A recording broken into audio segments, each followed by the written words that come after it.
gente, eu assisti uma apresentação sua, Jefferson, você cunhou o termo Corona Transformation.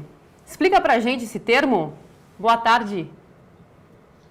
Boa tarde, é uma honra estar participando desse grande evento da Pixel e poder estar contribuindo aí com todas as pessoas que estão acompanhando. O Corona Transformation começou como uma piada aí de um colega, mas ele disse que justamente estávamos adiantando pelo menos um ano de transformação digital em virtude desta crise, ou seja, em virtude da crise do coronavírus, muita gente descobriu o que é essa interação de forma remota, aulas passaram a ser transmitidas online e as pessoas começaram a usar recursos que os jovens até 15 anos usam bastante, mas que muitos dos profissionais, muitas das escolas, das empresas não usavam. Então é uma transformação digital acelerada em virtude desta grave e triste crise de saúde sanitária no mundo, mas que vem com certeza gerando um grande desafio e ótimo desafio e grandes oportunidades de negócio para os profissionais de tecnologia. Grupo Darius, que presta consultoria na área de tecnologia para as empresas. E agora eu quero falar com o Fábio. Fábio, você está aí. Deixa eu apresentar então novamente aqui. O Fábio, ele é CEO. Estou acompanhando, estão me vendo? Sim, Fábio. Fábio Varric, o CEO e co-founder da Sensor IT. Conta um pouco pra gente, você tem 20 anos de experiência na área de tecnologia da informação. Conta um pouco sobre a sua história e como surgiu, como foi criada a Sensor IT. Ah, legal. Prazer estar falando com você, Brisa. Prazer participar de um painel junto com o Armando, amigo de longas datas, Jefferson. Uma honra estar com vocês. Bom, pareço ter 20 anos, na verdade, de idade, né? Não de tecnologia, mas é que o rosto ele engana um pouco a experiência, né? Bom, eu tenho mais de 20 anos de experiência em tecnologia, gestão de negócios e sou apaixonado por modelo startup, né? Eu acho que o mundo ele vem passando por uma transformação, cada vez mais vem ganhando força, metodologias ágeis, quando você consegue pivotar rápido o negócio, quando você consegue se conectar de fato a dores do mercado. Passei por grandes empresas como TOTUS, Parmalat, criei negócios em outras instituições, estudei fora do país, fui me especializar. O tema de hoje ele é muito pertinente porque eu sempre tive uma trajetória grande na parte da infraestrutura, mas eu enxerguei que a segurança, se não estiver caminhando lado a lado, você perde muito espaço, as empresas acabam sendo muito vulneráveis. Então, esse é o meu grande objetivo, né? Compartilhar dessa visão, dos acertos, dos erros que nós tivemos. E a Sensor, ela nasceu com esse objetivo, de gerar maior segurança para os negócios, através de uma plataforma única, é a única plataforma brasileira de gestão e governança corporativa, de tecnologia, que consegue alinhar os processos e aumentar a segurança para os negócios. Ela surgiu através de uma análise criteriosa de dores, onde nós entrevistamos mais de 65 CIOs e, com base nessas dores, seguindo metodologia de startup, surgiu a Sensor IT. E, mais uma vez, é um prazer estar falando com vocês. Vamos já para uma primeira pergunta aqui para você, Fábio. Estamos numa pandemia e muitos processos, muitas transformações digitais foram aceleradas. E, infelizmente, ainda temos gestores que ainda não adotaram algumas soluções em nuvem, justamente pelo medo, né? Receio de colocar os dados nessa plataforma. Explica para a gente realmente a diferença de uma empresa que está já nesse universo online e da empresa que ainda está no offline, e esse receio, esse medo de você fazer esses inputs dos seus dados num cloud e ser vulnerável ao negócio. Não, legal. É um tema que acabo diariamente tendo que lidar, porque o que a gente percebe muito é que as empresas muitas vezes não têm o conhecimento do que é de fato esse mundo cloud, né? Eu sempre trago uma reflexão, se nós pegarmos a tendência do I/O, né, ou seja, da infraestrutura e operações, as estatísticas apontam grandes investimentos para este cenário, né? Então, você pega, são 300 bilhões de dólares até 2021 só para esse mercado, tá? Então, houve ali uma pesquisa do Gartner, então a projeção ela é gigante para esse lado. só no Brasil é 2,5 bilhões de investimentos de dólar, sendo que 94% das empresas serão atingidas. O que eu quero dizer com isso? Cada vez mais as posições de DevOps, até o Jefferson usa também esse termo, nós temos que incluir o DevSecOps, porque a gente precisa incluir a segurança numa arquitetura de rede.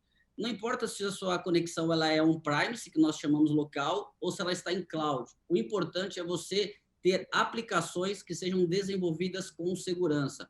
Então, a pandemia nos deu uma visão de que aquilo que estava lá enraizado dentro da empresa, rapidamente houveram conexões para transformar isso para o mundo digital. Só que a gente percebe que quem realmente tem a visão consegue ter uma segurança muito boa em cloud. Eu costumo dizer que o problema não está no cloud, porque lá você tem conceitos, a gente entra numa questão mais técnica de container, TI híbrida, cloud distribuída que a gente tem, Kubernetes, enfim, são sopas de letrinhas técnicas, mas que trazem as seguranças para as empresas que vão para o mundo cloud. Tá? O problema é que, muitas vezes, as empresas elas simplesmente estão colocando aplicações offline e jogando para o mundo online. E aí ela não tem essa segurança da aplicação, não é nem onde ela está hospedada. A vulnerabilidade talvez não vem nem da hospedagem, mas sim de como que ela foi construída. Então, o mundo on-premise, quando eu tenho local, era uma segurança maior, porque as empresas elas conseguiam ter ali um perímetro onde ela enxergava o seu servidor, qualquer coisa ela puxava o cabo, chutava o equipamento. Hoje não, hoje ela tem muito mais elasticidade. Acho que esse é o grande ponto. As empresas, independente se é local ou em cloud, elas buscam disponibilidade de processos de negócio. Hoje, certamente, o cloud ele tem oferecido muito mais. Tá? Esse é o grande ponto. Eu acho que essas dicas de ter a arquitetura, trabalhar com containers e você medir a segurança da sua aplicação, certamente as pessoas vão ter muito mais segurança de migrar para o cloud. Durante aqui o nosso bate-papo, a gente pode entrar mais profundamente nesses tópicos, tá? Mas realmente é um assunto bem pertinente. Com certeza, Fábio. O Armando ele já tem várias perguntas aqui na manga. Daqui a pouquinho ele faz essas, né, e passa as perguntas para você. Vamos chamar o Jefferson rapidamente para falar sobre segurança da informação que o Fábio comentou. E não tem como falar em segurança da informação e não lembrarmos da LGPD, a Lei Geral de Proteção de Dados, que entrará em vigor no próximo ano, 2021 já está aí, e como se adequar a essa nova legislação. Jefferson, de que forma, então, as empresas que estão implementando o cloud na sua área de tecnologia devem se adequar à LGPD? Jefferson.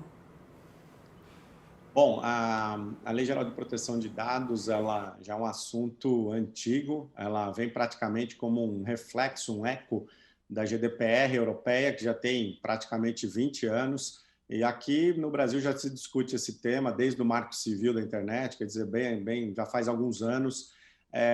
Em 2018, final de 2018, isso intensificou, já havia uma discussão muito forte de projeto de lei, a lei, e claro, estávamos todo mundo esperando que essa lei, a previsão era para ser agora em agosto de 2020, com a questão do Covid, a crise do Covid, isso foi adiado. Mas, independente da data que vai sair, né, existem alguns passos importantes. A Presidência da República aprovar uma Autoridade Nacional de Proteção de Dados, para que vai ter força para fiscalizar e auditar o cumprimento desta lei. E essa lei aplica-se a toda empresa, de qualquer tamanho, qualquer porte, todas as empresas e todos os fornecedores de tecnologias para as empresas vão ter que se adequar e vão ter que, independente de estar sendo fiscalizado, auditado, procurar meios, condições de rever a sua arquitetura, a sua estrutura tecnológica e principalmente o que eles fazem, com quem eles transmitem, trocam os dados, principalmente dados privados, dados pessoais dos seus clientes e dos seus colaboradores. Então, essas leis refletem a preocupação mundial de cuidado, né? A pessoa ter direito e autonomia para decidir o que ela quer fazer com seus dados privados. A gente estamos na era da análise comportamental, a era dos dados, onde nós geramos migalhas digitais a cada segundo quando nós estamos interagindo com o smartphone ou outras tecnologias. E, claro, todo cidadão deve ter o direito de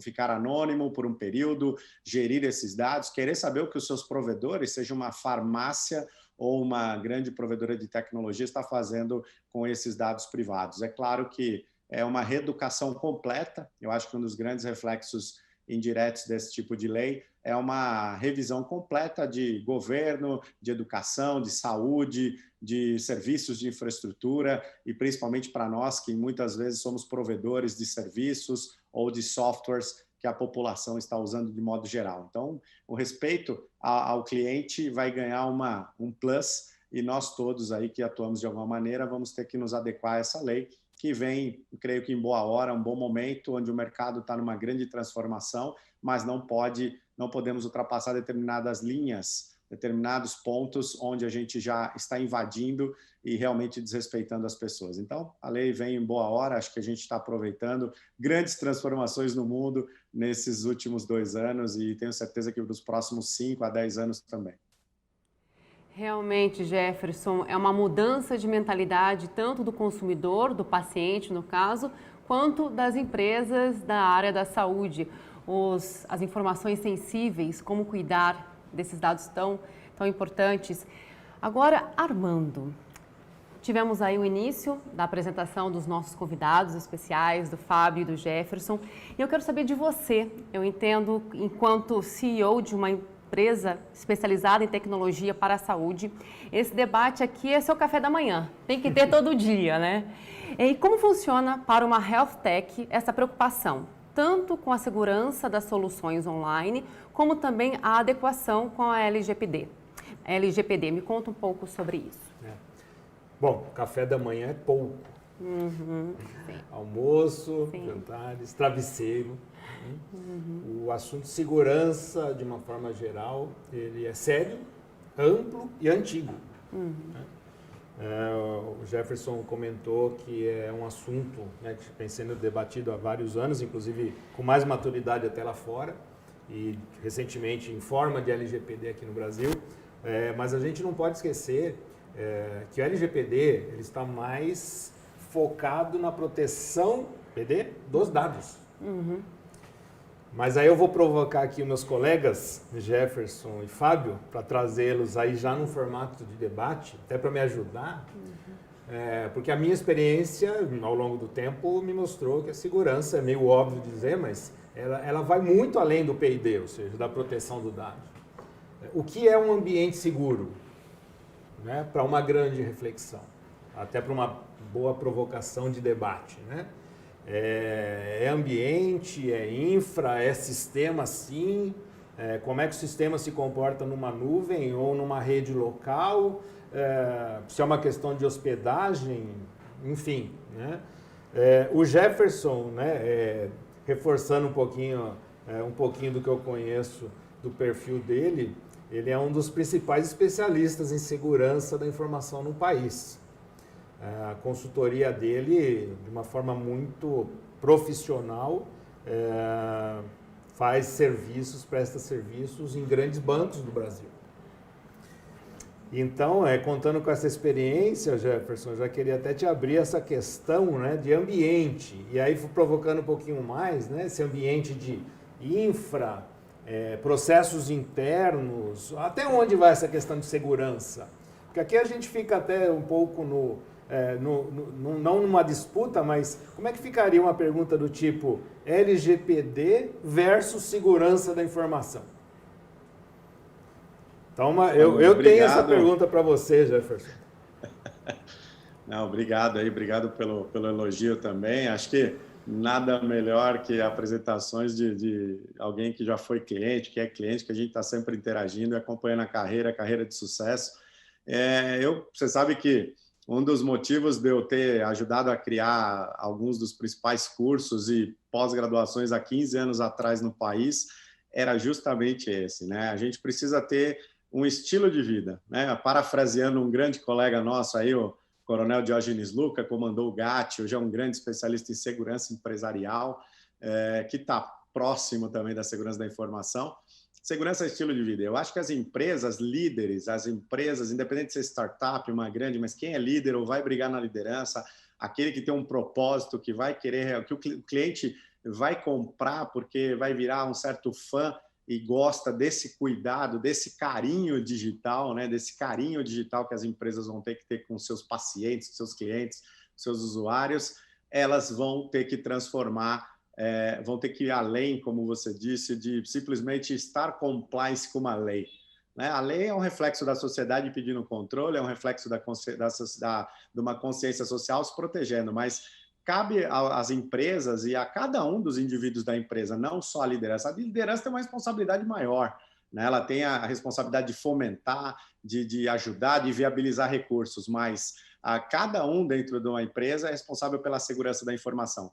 E não há como você atender uma legislação desse tipo sem praticar gestão de segurança da informação. Eu acho que aí você foi muito feliz nesta pergunta provocativa, porque gestão de segurança da informação já tem pelo menos 2 décadas que a gente vem fomentando, tem ISO de referência, tem outras melhores práticas e estamos formando muitos profissionais e o Brasil forma ótimos profissionais e já tem empresas brasileiras que estão sendo exportadas no fornecimento de serviços de gestão de segurança, cibersegurança, inteligência cibernética. O Brasil, curiosamente, acaba sendo um dos maiores celeiros de ataques cibernéticos e muitos grupos hackers, enfim, encontram no Brasil o talento e talvez a flexibilidade e a criatividade para prover ataques. É um ambiente complexo que nós estamos vivendo, as empresas, com certeza, o brand, a iniciativa, os grandes produtos inovadores como os que vocês têm, são atrativos e podem ser atrativos de grupos rivais, de hackers, de gente que quer pichar o muro, de qualquer um aí, de várias dessas ameaças digitais. Então, passa a ter uma relevância maior. Não há como você realmente pensar em ter uma real e verdadeira conformidade com estas leis e regulamentos que vão surgir cada vez mais para proteger o empresário e os consumidores de modo geral, sem fazer a gestão de segurança da informação, sem discutir segurança cibernética, sem discutir esses temas, educar a sua população, né? Educar os seus colaboradores, educar os seus fornecedores. Hoje há uma preocupação, você citou os bancos, há uma preocupação muito grande com os grandes bancos, com grandes fornecedores de infraestrutura elétrica, de hospitais e outros, em analisar um risco cada vez maior e crescente nesse aspecto na cadeia de suprimentos, para não herdar de forma indireta determinadas ameaças e riscos ou até mesmo incidentes cibernéticos. Tivemos recentemente um grande hospital de referência que teve aí um ataque cibernético e indústrias também extremamente relevantes na economia brasileira também sobre essa nova, nem tão nova ameaça que já deveria estar sendo discutida com mais propriedade. Eu acho que empresas hoje que não colocam no seu planejamento estratégico e no budget investimentos em gestão estratégica, inteligência de segurança e cibersegurança, realmente vão ter dias difíceis aí a partir, sei lá, de 2020, já vão ter bastante dificuldade, porque a complexidade só aumenta e o cliente hoje está na ponta do dedo. A distância entre você e o cliente é um dedinho. Muito bom, Jefferson. E acho que você abordou corretamente a questão da amplitude ou da complexidade, né, da segurança da informação. E finalizou num ponto que eu gostaria de explorar, que é a visão empresa, né? O empresário, a instituição. Né? O Fábio comentou da plataforma, uma das plataformas mais completas do país, né? E você cita a estratégia, né? Fábio, como é que você enxerga isso? Porque a gente sabe a relevância do tema, a criticidade, e aí se apresenta uma plataforma, mas se a empresa, a instituição de saúde não tiver essa visão dessa importância e um olhar estratégico para a segurança da informação, como é que fica isso no dia a dia, pela tua experiência? Não, legal, Armando. Eu costumo dizer que se as iniciativas de tecnologia não tiver junto com a parte de tecnologia de segurança para conectar realmente a estratégia de negócio, uma coisa ou outra vai ficar solta. A gente vê muito, até ontem eu comentei numa aula que a gente estava falando sobre a nova infraestrutura. A nova infraestrutura não tem como caminhar sem a parte de segurança. Cada vez mais o dev ele aumenta e o ops diminui. A gente tem percebido cada vez mais os desenvolvedores pegando experiências na parte operacional E a parte de infraestrutura, de operações, ela precisa caminhar para isso. O que a gente conversa todo o projeto, Armando, eu converso com muitos executivos do mercado. A gente traz conceitos como Balance Scorecard, OKR, para trazer o tema segurança, porque se nós pegarmos hoje a maturidade de tecnologia, a média, com 140 empresas que nós entrevistamos, é de apenas 43%. Então, se eu estou falando que a minha média de maturidade de tecnologia está em apenas 43%, o meu nível de segurança é muito menor. Então, eu estou exposto a várias vulnerabilidades, né? Então, a pandemia, ela vem se revelando quanto as empresas estão expostas. Nós tivemos um crescimento de 30.000% de ataques. É um valor muito expressivo. Por que isso acontece? Pela vulnerabilidade que muitas vezes a infraestrutura e a falta de visão. Quando nós falamos de segurança com os executivos, ele fala, é como se fosse um seguro de vida. Ele, eu vou pagar para algo e se aquilo não acontecer, eu vou jogar fora?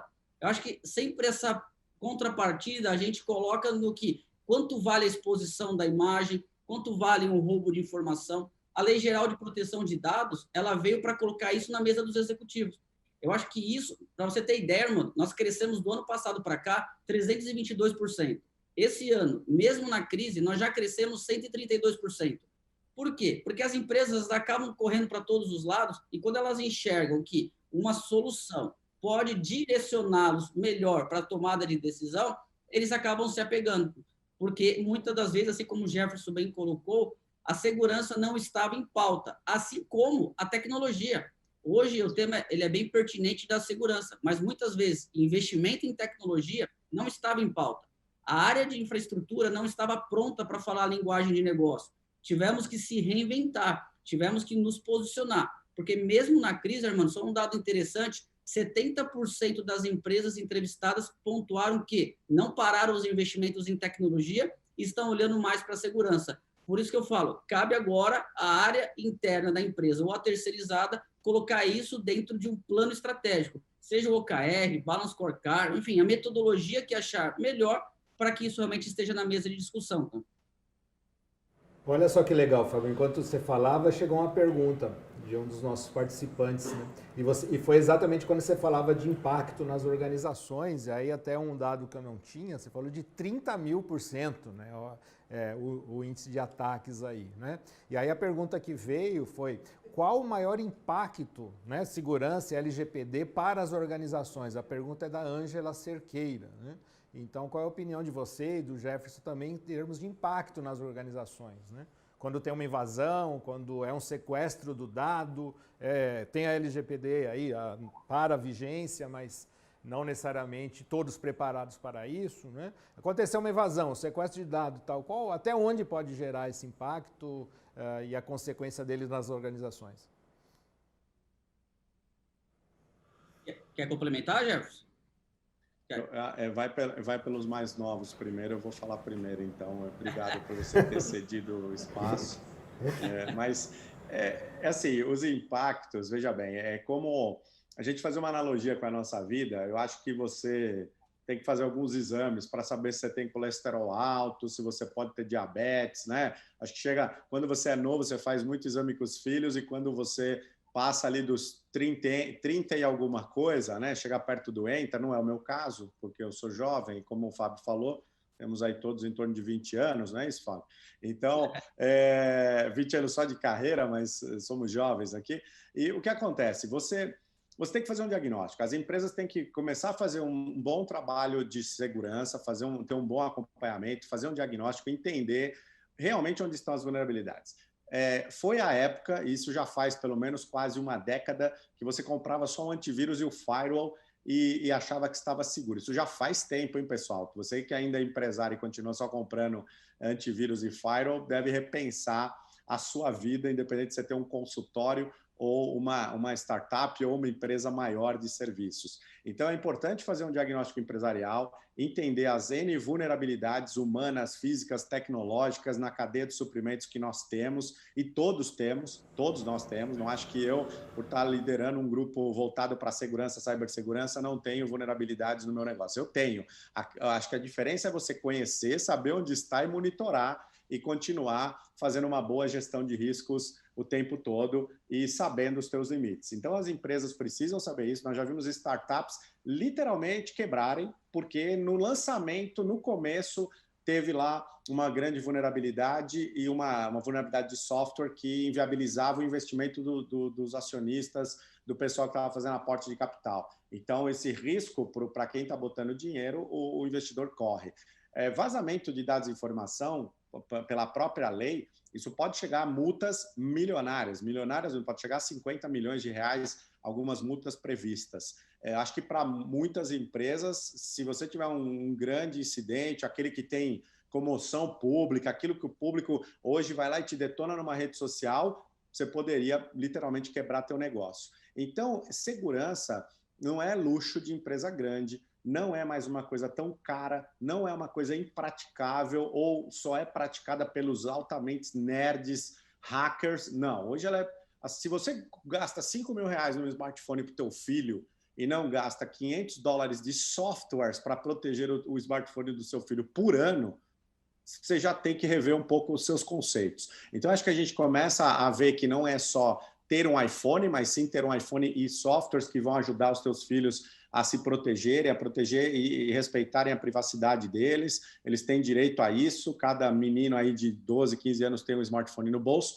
E os empresários, os gestores, as pessoas das empresas têm que entender que hoje é muito difícil da gente separar o profissional do pessoal. Nessa crise, nós estamos abrindo literalmente as nossas casas para poder fazer isso. Literalmente, nós estamos com vocês dentro da sala aqui, conhecendo um pouco de uma intimidade que muitas vezes a gente evitava abrir. Então, eu creio que é uma mudança de mindset, algo extremamente importante e necessário, mas que eu espero que todas as pessoas comecem a praticar isso dentro das suas casas, comecem a entender, tentar pelo menos ficar curioso de entender um pouco do que eu estou falando e buscar saber um pouquinho mais.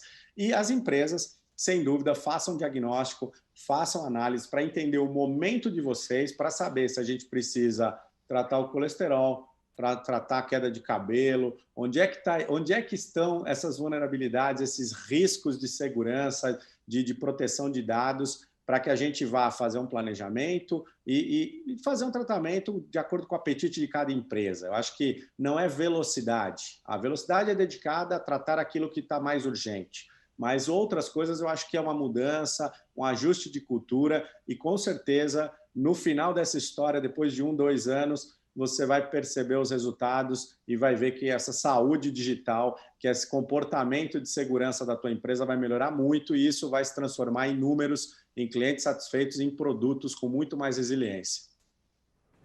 Bacana, Jefferson, porque você está me estimulando a fazer uma série de outras perguntas, tá? E o mais legal é que elas estão se conectando às perguntas que estão chegando aqui do nosso público, tá?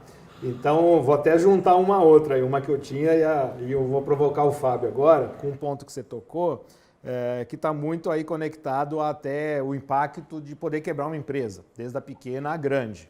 Né? Posso até citar as internacionais que tiveram vazamento de informações no passado, de redes sociais, e o impacto que gerou na própria ação da empresa, né? E quantos bilhões ela perdeu de um dia para o outro. Né?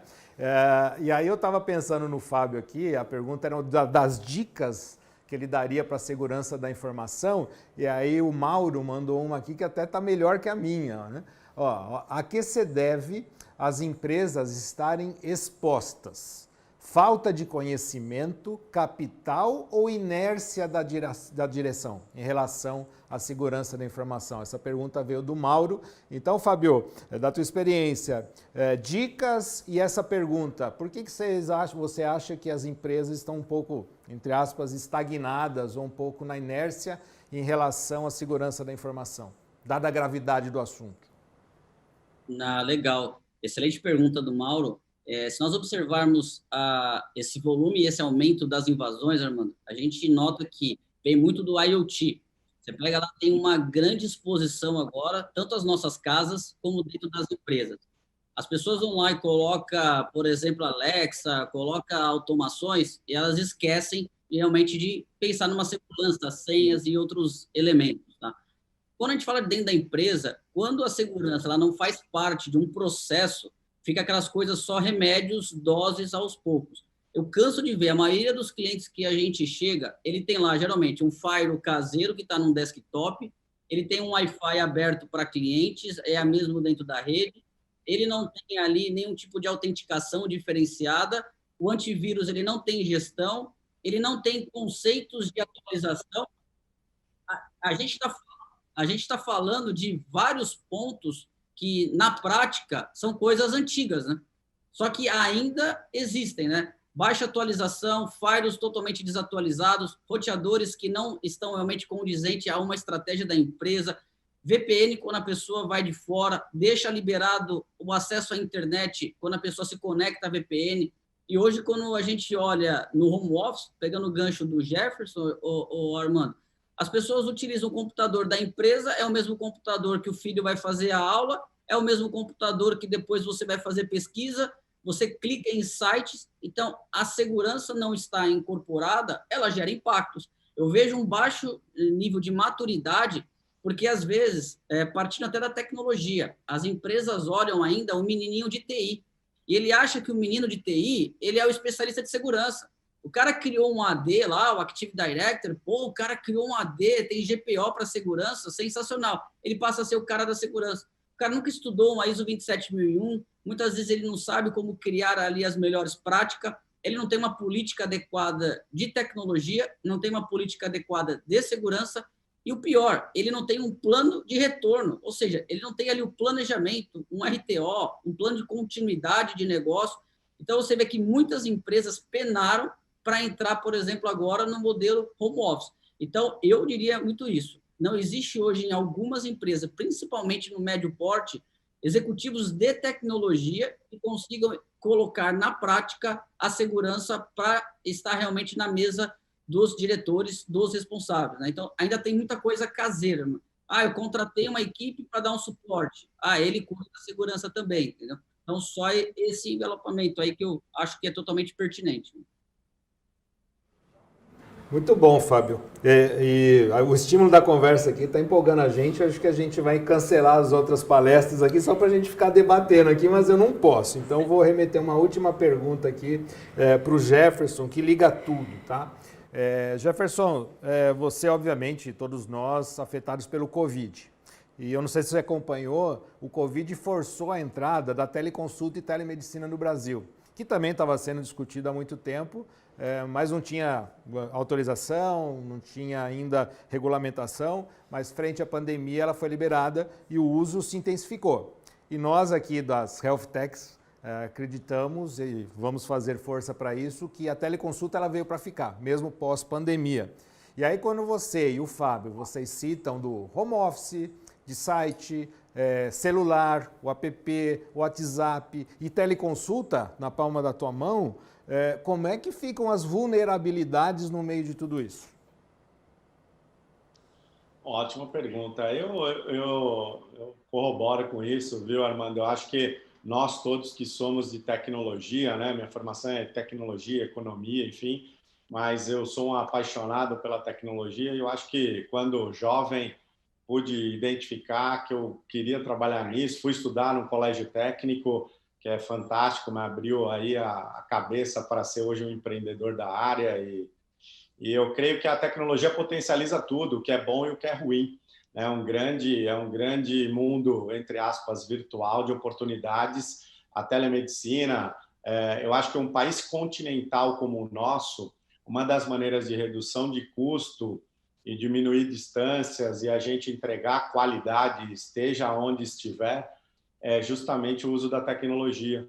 Né? Eu acredito que a gente, por algum tempo, né, precisou vir uma grande crise dessa, que está custando a vida de muita gente e vai custar aí um impacto econômico gigante, para a gente perceber que as startups, as empresas de tecnologia, os profissionais de tecnologia, tupiniquins, né, tinham muitas das soluções e já tem uma grande capacidade aqui. Eu acho que nós temos grandes empresas nacionais, como vocês, que se preocupam todos os dias, e não só entregar um serviço qualquer de tecnologia, entregar o melhor serviço, com excelência, um cuidado, um zelo pela qualidade e pela segurança. Não há como falar mais em prestação de serviços digitais, né? Qualquer serviço por meio tecnológico, sem a gente considerar segurança, proteção de dados e qualidade. Então, eu creio que agora, cada vez mais, as pessoas entenderam que o smartphone é mais do que um telefone, é o que já era em muitos países do globo, na Ásia principalmente, Europa, Estados Unidos, o pessoal já estava muito mais avançado. A gente vê, claro, uma dependência cada vez maior de banda larga, de internet, de as cidades provendo...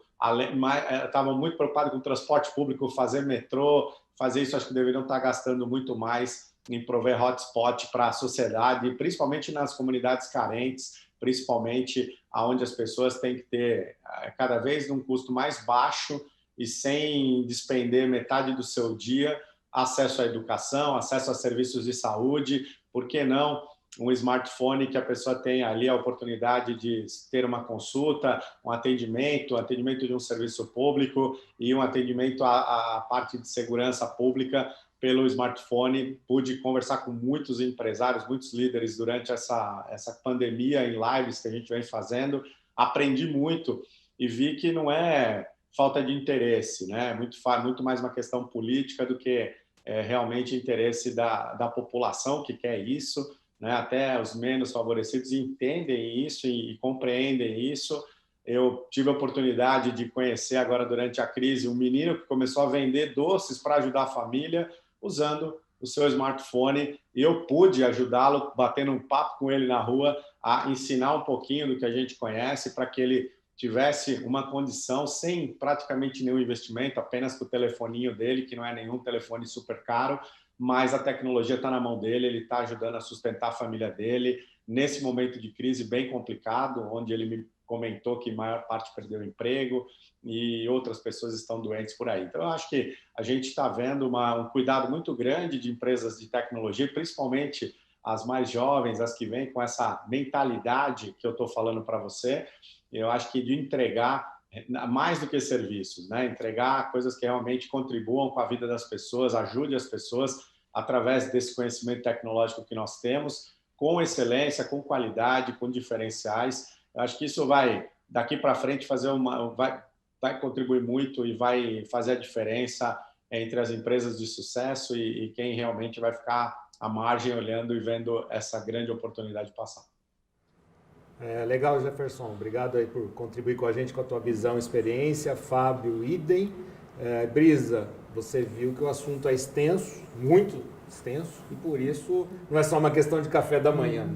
Café da manhã, almoço, janta, travesseirinho, para a gente se preocupar com essa enormidade de situações, componentes, ambiente de segurança, frente à nossa dinâmica no dia a dia, a nossa proposta, obviamente, ser essa health tech de vanguarda, inovando com uma Lumia, com a robotização, com a inteligência artificial, com apps, portais, ao mesmo tempo garantindo a segurança das aplicações, né? E dos dados, né? O LGPD. Com certeza, Armando, mais uma vez, uma mudança de mentalidade dos gestores que precisa acontecer. Uma boa tarde para você. Obrigada, Jefferson, Fábio, pela participação no nosso painel de abertura.